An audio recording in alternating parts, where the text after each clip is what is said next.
Y me tocó la primera conferencia en la mañana, así que voy a tratar de despertarlos un poquito, ¿eh? Pónganse a brincar. No se crean. Y como en todo evento, dejamos lo mejor para el final, ¿verdad, David? ¿Cómo estás? No se crean. Pues un tema muy importante, la suficiencia de las escrituras.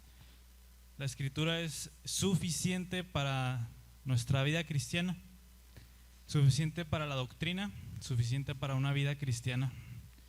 El 2 Timoteo 3, 16 y 17, que lo tienen en su librito, dice: suficiente para instruir, corregir, suficiente para toda la vida del creyente.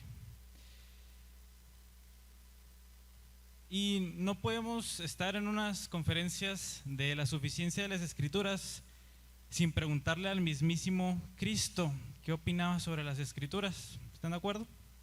¿Qué opinaba Cristo sobre las escrituras? ¿Cree lo mismo que nosotros o no? Y vamos a verlo el día de hoy. La conferencia, ahí tiene un título, ¿verdad? Para que le pongan, si le quieren poner un título, es El punto de vista de Jesús sobre las escrituras. Es lo que vamos a ver el día de hoy. Y vamos a iniciar con una oración. Padre, te damos muchas gracias por este hermoso tiempo que nos da de estar metidos en tu palabra, y te pedimos que nos guíes a través de los pasos de tu Hijo Jesucristo para ver cómo Él trató la escritura, Padre, para que nosotros sigamos sus mismas pisadas. Te damos muchas gracias por este tiempo, Padre, y lo ponemos en tus manos. Amén. El punto de vista de Jesús sobre las escrituras, y lo vamos a dividir en tres partes. La primera, vamos a ver los aspectos negativos. ¿Qué es lo que Jesús no creía sobre las escrituras? Y si le quieren apuntar, el punto número 1 de los aspectos negativos es que Jesús nunca menospreció las escrituras. Jamás las menospreció, siempre les dio el lugar que les correspondían. En cambio, nos compartía Rafael que muchas personas muy preparadas, inclusive eruditos cristianos, tienden a cuestionar la inerrancia de la palabra, a cuestionar la autoría de los libros.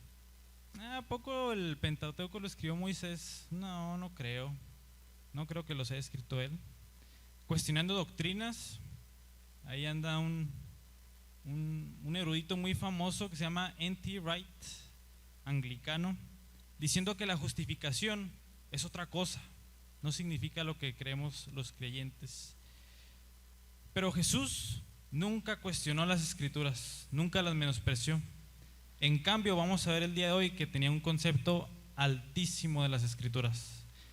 Nada como Pablo, Lutero, Calvino, nadie tomó las escrituras con tal importancia como Cristo mismo. Punto número 2. Jesús jamás dejó de lado las escrituras en su vida diaria. Rafael también nos compartía que pues Jesús, siendo Dios, Él pudo decir: pues pongo mi Biblia a un lado y aquí les va la enseñanza, ¿verdad? Pero no, Jesús siempre puso las escrituras en primer lugar. Los fariseos, si recuerdan, ponían algo en primer lugar antes que las escrituras, y eso le llamaban la tradición oral, una supuesta tradición que venía desde Moisés. Entonces ellos, cuando leían un pasaje, decían: oh, la tradición nos enseña qué significa esto, y nunca iban al texto en sí. Y esto es lo que sucede en muchos grupos, como los mormones. Los mormones tienen el libro del Mormón. Los testigos de Jehová tienen la atalaya. El catolicismo romano tiene el magisterio y la tradición. Ojo, ellos dicen: sí, la palabra de Dios, pero no es suficiente, necesitamos más revelación, y cada uno de esos grupos tiene algo, pero no. Jesús siempre apeló solo a las escrituras, solamente a ellas. Punto número 3. Jesús nunca criticó a las escrituras. Nunca dijo: ¿saben qué? Este pasaje ya no aplica, estaba mal ahí Jeremías, no, lo tuvo mal ahí Jeremías, pobre. No, Jesús jamás criticó las escrituras, sino que Él criticaba a los que le daban un mal uso. Eso sí hacía Jesús. Punto número 4. Jesús nunca contradijo la escritura. Algo muy importante. ¿Qué vemos en muchos maestros modernos? Muchas iglesias. Dan un mensaje y te quedas así como que, ¿y qué de estos pasajes, verdad, que dicen totalmente lo contrario? No. Cristo jamás contradijo la escritura. Lo que hizo fue rechazar las interpretaciones que los judíos le daban. Eso sí hizo Cristo, pero Jesús nunca contradijo las escrituras. Y como punto final de este apartado es: nadie habló tan bien de las escrituras como Cristo mismo. Y es lo que quiero que nos vayamos con esto el día de hoy. Nadie habló mejor de las escrituras que Cristo mismo. Y ahora sí, segunda parte. Vamos a ver el uso de Jesús sobre las escrituras. ¿Cómo las usó? ¿Qué hizo? ¿Qué no hizo? ¿Qué creía o qué no creía? Y vamos a abrirlo con una cita de una persona que se llama Louis Gaussen. Dice: no tenemos miedo de decirlo. Cuando escuchamos al Hijo de Dios citar las escrituras, todo lo dicho a nuestro juicio en su divina inspiración, no necesitamos otro testimonio. Todas las declaraciones de la Biblia son sin duda igualmente divinas. Pero este ejemplo del Salvador del mundo ha resuelto la cuestión para nosotros de una vez por todas. Esta prueba no requiere largas ni profundas investigaciones. En caso de alguna duda que asalte el alma, dejémosela a Él en las Santas Escrituras. Nadie como Jesús, ¿verdad?, que nos impacte como en la tentación. Escrito está. En lugar de decirle: Satanás, vete, huye, no me molestes, no, escrito está. Y aquí otros puntos. Punto número 1. Jesús conocía exhaustivamente las escrituras. Conocía cada palabra, cada tiempo verbal de las escrituras. Eso lo vemos en Juan 7:15. Dice: y se maravillaban los judíos diciendo: ¿cómo sabe letras sin haber estudiado? Los judíos nunca vieron a Jesús en la escuela de teología de los judíos, ¿verdad? Ni nada. Y aún así ellos decían: pues ¿cómo se sabe la Biblia tan bien si nunca fue a la escuela? Jesús las conocía. ¿La memorizaba o la conocía innatamente, verdad? Porque Él es la palabra. Pero el chiste es que Jesús las conocía exhaustivamente. Punto número 2. Jesús creía en cada palabra de las escrituras. Él lo creía de corazón. Desde todas las profecías que hablaban de Él, que se iban a cumplir. Mateo 26, 53 al 56 nos enseña esto. Dice Cristo: ¿acaso piensas que no puedo ahora orar a mi Padre y que Él no me mandaría más de 12 legiones de ángeles? Ojo. Pero ¿cómo entonces se cumplirían las escrituras de que es necesario que así se haga?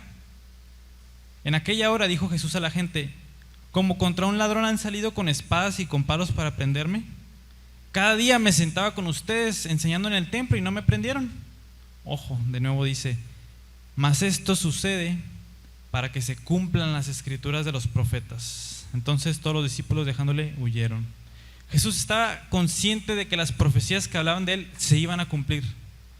Él no estaba tratando de que se cumplieran, ¿verdad?, las que se pudieran. No, Jesús estaba convencido de que las profecías que hablaban de Él se iban a cumplir. Jesús creía en cada profecía de las escrituras. Número 3, esto lo habló Rafael tantito. Jesús creía que el Antiguo Testamento era un hecho real, un hecho histórico. Un ejemplo es cuando Jesús habla sobre el matrimonio en Mateo 16, del 4 al 6. Dice: Él respondiendo les dijo: ¿no han leído que el que los hizo al principio, varón y hembra los hizo? Y dijo: por esto el hombre dejará padre y madre y se unirá a su mujer, y los dos serán una sola carne.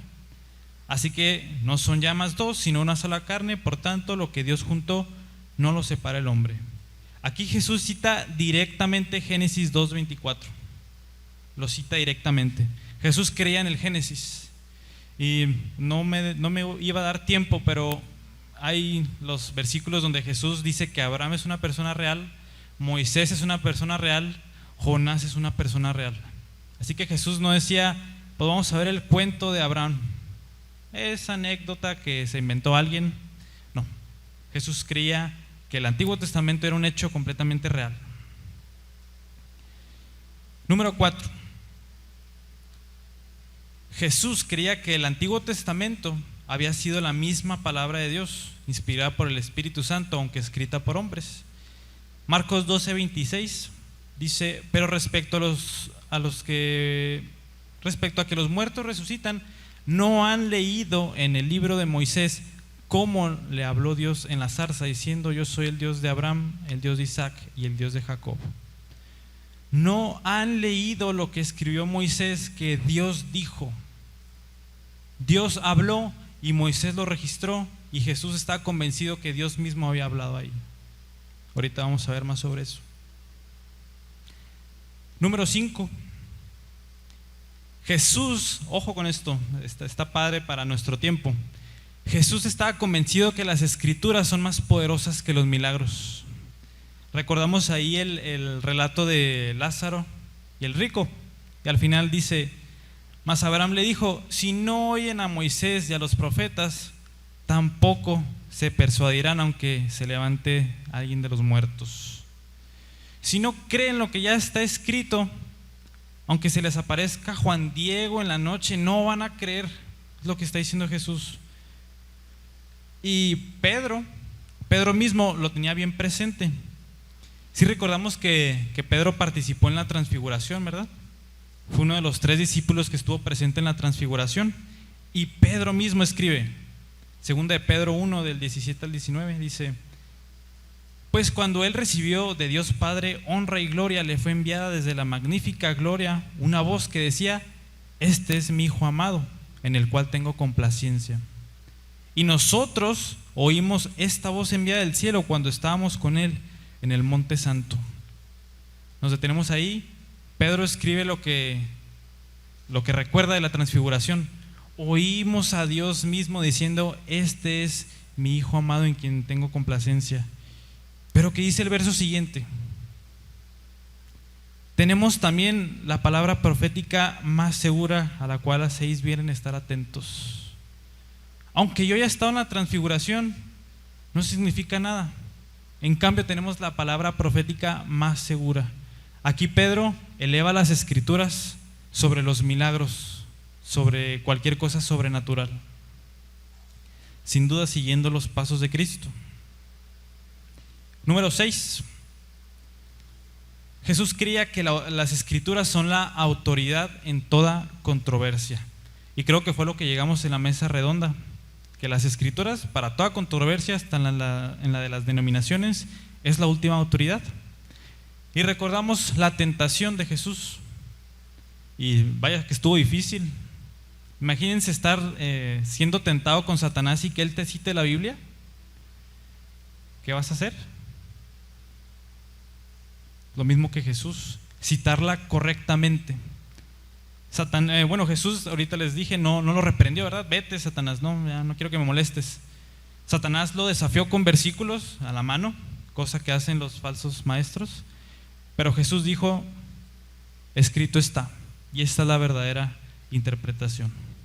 Entonces la palabra de Dios para toda controversia, aunque sea un versículo sacado de su contexto, es la palabra misma, según Jesús. Número 7. Jesús siempre citó las escrituras como base de su enseñanza. Ahorita lo veíamos. Jesús pudo, como hijo de Dios, decir, guarden su Antiguo Testamento, aquí les va la nueva enseñanza, tal. ¿No? Jesús siempre apelaba a las escrituras. Ahí lo vemos en Mateo 7:12. La regla de oro, ¿quién la recuerda? Dice, así que todas las cosas que quieran que los hombres hagan con ustedes, así también hagan ustedes con ellos, y da la razón. Porque esto es la ley de los profetas. Esto que les estoy enseñando no me lo acabo de inventar, dice Jesús. Esto es la ley y los profetas. Esto es lo que está escrito. Así que tenemos que volver a leerlo. Número 8. Jesús advirtió sobre agregar o quitar algo a las escrituras, o bien sustituirla por otra cosa. Ahorita veíamos que los fariseos en estos tiempos de Jesús tenían lo que le llamaban la tradición. Y en Mateo 5:17, ya lo vimos en una de las conferencias, dice Cristo: no piensen que he venido a abrogar la ley o los profetas. No he venido para abrogar, sino para cumplir. Dice Jesús: yo no he venido para quitarles el Antiguo Testamento y darles algo nuevo. No, yo no vine a quitarlo, sino a cumplirlo al pie de la letra. Desde cumplir perfectamente la ley para salvarnos, hasta las profecías mismas que hablan de Cristo. Y en Mateo 15, del 7 al 9, condena directo, fuerte a los fariseos por ello. Dice: hipócritas, bien profetizó de ustedes Isaías cuando dijo: este pueblo de labios me honra, mas su corazón está lejos de mí, pues en vano me honran, enseñando como doctrinas ¿qué? Mandamientos de hombres. Este pueblo me está honrando, según ellos, en vano, porque su corazón está lejos de mí. En lugar de enseñar mi palabra, están enseñando lo que ellos creen, lo que ellos se inventan. Y esto estaban haciendo los fariseos en los tiempos de Cristo. Número 9. Jesús no solamente era celoso de que los hombres leyeran las Escrituras, sino que además les mostraba su ignorancia sobre ellas. Marcos 12:24. Entonces, respondiendo Jesús, les dijo: no erran por esto, no se equivocan por esto, porque ignoran las Escrituras y el poder de Dios. Por eso se están equivocando ustedes, porque se equivocan, no leen la palabra o la leen mal, es lo que le dice Cristo. Y número 10, punto final, muy importante para los creyentes. Jesús no adoraba las Escrituras, no ponía la Biblia y se arrodillaba ante ella. Jesús la honraba, le daba el papel que merecían las Escrituras. Y eso es lo que muchos creyentes se nos critica. No, es que ustedes pura Biblia y hasta olvidan a Jesús. Por supuesto que no, la palabra habla sobre Jesús y por eso la leemos. Y para que quede esto claro, la tercera parte que quiero enseñarles es un ejemplo de Cristo. Y si me acompañan a Mateo 22. Mateo capítulo 22, desde el versículo 23.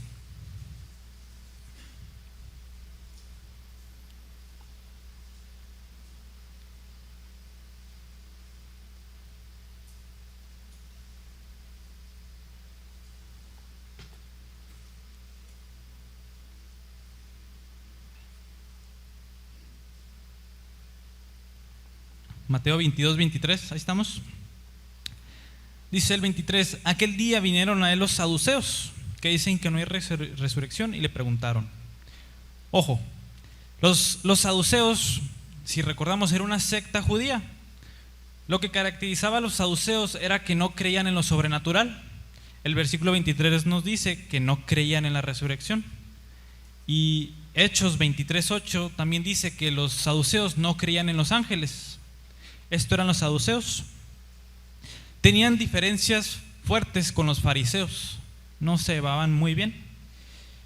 Los saduceos no creían mucho en el legalismo que los fariseos manejaban. Otra diferencia era que los saduceos solo creían en la inspiración del Pentateuco. Nomás los 5 libros de Moisés es la palabra de Dios.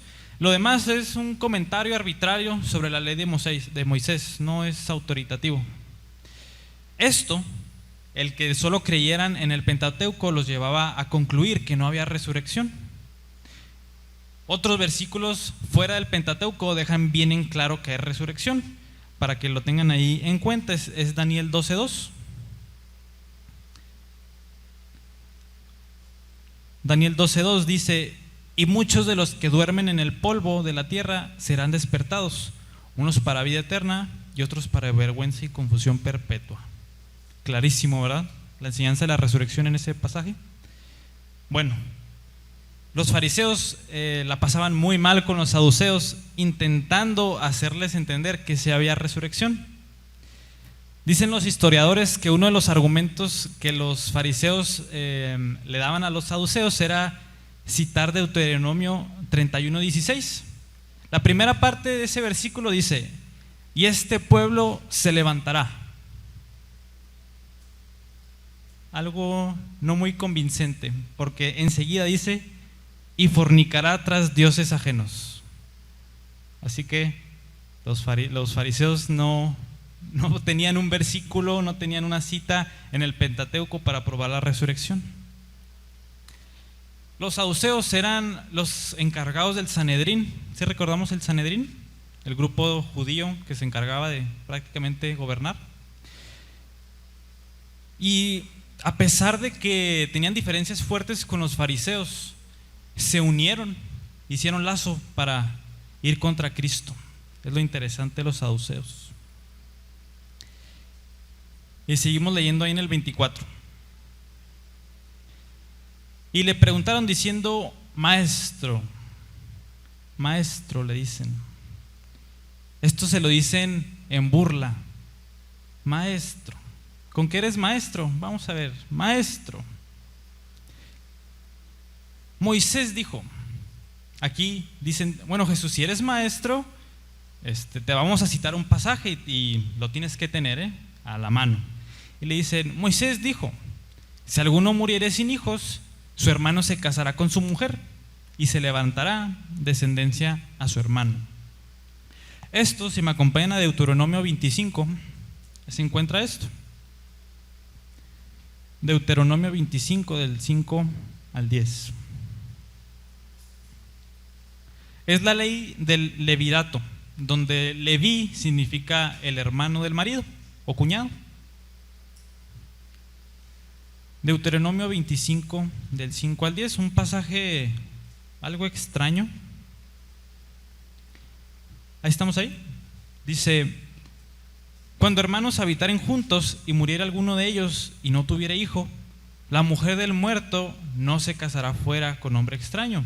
Su cuñado se llegará a ella y la tomará por su mujer y hará con ella parentesco. Y el primogénito que ella diere a luz sucederá en el nombre de su hermano muerto, para que el nombre de éste no sea borrado de Israel. Y si el hombre no quisiera tomar a su cuñada, irá entonces su cuñada a la puerta a los ancianos y dirá: mi cuñado no quiere suscitar nombre en Israel a su hermano, no quiere emparentar conmigo. Entonces los ancianos de aquella ciudad lo harán venir y hablarán con él. Y si él se levantare y dijere: no quiero tomarla, se acercará entonces su cuñada a él delante de los ancianos y le quitará el calzado del pie y le escupirá en el rostro. Y hablará y dirá: así será hecho al varón que no quiere edificar la casa de su hermano, y se le dará este nombre en Israel: la casa del descalzado. Un pasaje algo extraño del Antiguo Testamento, pero es fácil entenderlo.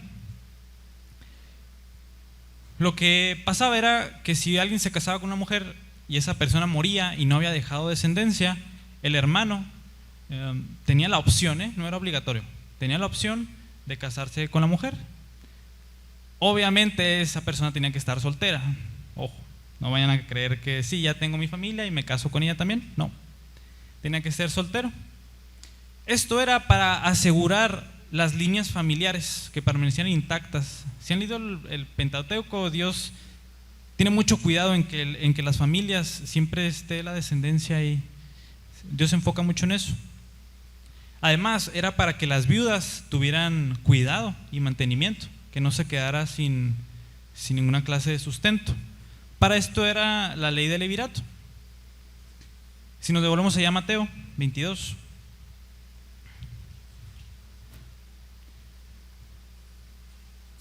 Lo que van a hacer los saduceos va a ser crear una historia ficticia, una historia chusca, para hacerle mostrar a Jesús que la idea de la resurrección está tonta, es una idea loca que no puede ser. Dicen los saduceos en el 25: mira, Jesús, hubo pues entre nosotros 7 hermanos. El primero se casó y murió, y no teniendo descendencia, dejó su mujer a su hermano. De la misma manera, también el segundo y el tercero, hasta el séptimo. No sé ustedes, pero si yo hubiera sido el cuarto hermano, hubiera agarrado mis maletas y me iba a ese pueblo. Algo andaba mal con esta mujer. Cada vez que se casaba con un marido se moría. Algo andaba mal ahí. Verso 27. Y después de todos murió también la mujer. Gloria a Dios que se acabó el mal en esa familia. Se hubiera llevado una generación completa tal vez.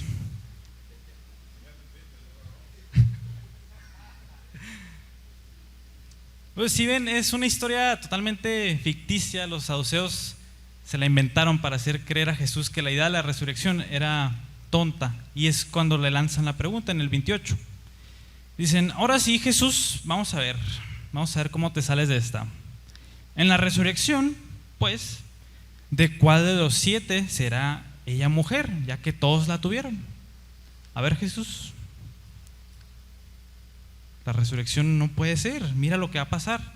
Vamos a resucitar todos y esa mujer, ¿con quién se va a quedar? Se casó con todos los hermanos. El 29, quiero que pongamos mucho cuidado en cómo Jesús trata esta controversia. Les dice, entonces respondiendo Jesús les dijo, erran, se equivocan, están mal. Esto es una declaración fuerte de Jesús a toda una secta que está en error. ¿Por qué no somos así muchos de nosotros? Erran, están mal. Así de fácil, están mal. ¿Por qué? Ignoran las escrituras y el poder de Dios. No entienden las escrituras, no las entienden. Y además dice otra cosa, y el poder de Dios. Dios, desde el Génesis creando el universo, milagros a Abraham, milagros con Moisés. Los saduceos creían que era absurdo que Dios levantara a alguien de los muertos. Qué raro, ¿verdad? Y esto era porque ignoraban las escrituras. Y Jesús empieza a enseñarle, dice, porque en la resurrección ni se casarán ni se darán en casamiento, sino serán como los ángeles de Dios en el cielo. Otro golpe fuerte. Los saduceos no creían en los ángeles y dice Jesús, así vamos a ser en la resurrección como ángeles. Otro golpe bajo. ¿Por qué? Los ángeles no tienen la necesidad de propagarse, no andan reproduciéndose, así que los ángeles no necesitan casarse. Así de fácil. Y es lo que vamos a hacer nosotros en el cielo. No va a haber necesidad de propagarnos, así que no va a haber matrimonios. Y Jesús le sigue respondiendo, pero respecto a la resurrección de los muertos, ¿no han leído lo que les fue dicho por Dios cuando dijo, yo soy el Dios de Abraham, el Dios de Isaac y el Dios de Jacob? Dios no es Dios de muertos, sino de vivos. Aquí está el versículo que los fariseos jamás pudieron encontrar. Jesús cita Éxodo 3:6. ¿Qué dice el versículo? Yo soy el Dios de Abraham, el Dios de Isaac y el Dios de Jacob. En griego, ego eimi, yo soy, presente, enfático. Dios hablándole a Moisés le dice, yo soy el Dios de Abraham, el Dios de Isaac y de Jacob. No dice, yo fui el Dios de Abraham, el Dios de Isaac y el Dios de Jacob. Entonces aquí Jesús les muestra que el carácter de pacto de Dios es permanente. Yo soy el Dios de Abraham, el Dios de Isaac y el Dios de Jacob. La relación que tenía Dios con Abraham, Isaac y Jacob no se rompió cuando ellos murieron. Ellos ahorita siguen en una relación perfecta con Dios. Y era lo que los saduceos no entendían. Pero se nos pasa, si lo leemos así, estamos siguiendo el argumento de Cristo, pero se nos puede pasar un aspecto muy importante en el 31. Es una de las declaraciones más importantes que Jesús hace sobre las Escrituras. en el 31. Pero respecto a la resurrección de los muertos, ¿no han leído? ¿Qué sigue después de no han leído? Sin leer el versículo. Lo que está escrito, ¿no? Y si les digo, no han oído lo que ¿qué? Les fue dicho. Pero aquí vemos algo diferente. Dice, no han leído lo que les fue dicho. Está raro, ¿verdad? Son pares que no van muy seguido. No han leído lo que les fue dicho. Y después cita el Éxodo. ¿Qué está diciendo Jesús aquí?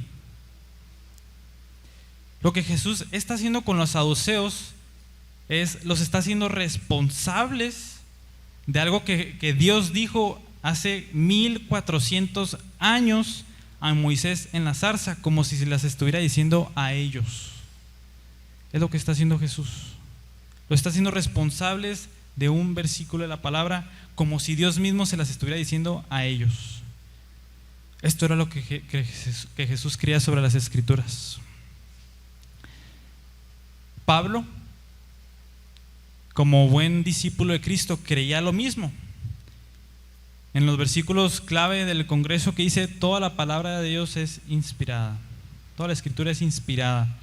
En el griego es theopneustos, que es soplada de Dios. El soplo, cuando hablan, si quieren hablen, pueden sentir el soplo, ¿verdad? Aquí lo puedo sentir. Tal vez muchos no lo quieren hacer porque acaban de desayunar, pero pueden sentir el soplo. El soplo de alguien es algo muy personal, muy próximo a alguien. Entonces la Escritura es algo muy cercano a Dios, es lo que está diciendo Pablo. Lo que Jesús básicamente enseñó es, ¿quieres escuchar a Dios? Lee su palabra. No han leído lo que fue dicho por Dios, no lo que fue escrito. Y la controversia se acabó. Puso fin Cristo. En el 33 dice, oyendo esto la gente se admiraba de su doctrina. Y leemos el siguiente versículo rápido. Dice, entonces los fariseos, oyendo que había hecho callar a los saduceos, se juntaron a una. Los saduceos no le dijeron, no Jesús, esa es tu traducción, yo tengo otra. No, los saduceos se callaron, no tuvieron que responderle. Y para concluir, las Escrituras para Jesús eran suficientes para toda controversia. Jesús las conocía. Y así como Pablo, Pedro, que dicen la palabra de Dios es más importante que todo lo demás, así nosotros como discípulos de Cristo tenemos que seguir esas mismas pisadas. ¿Qué les parece si oramos?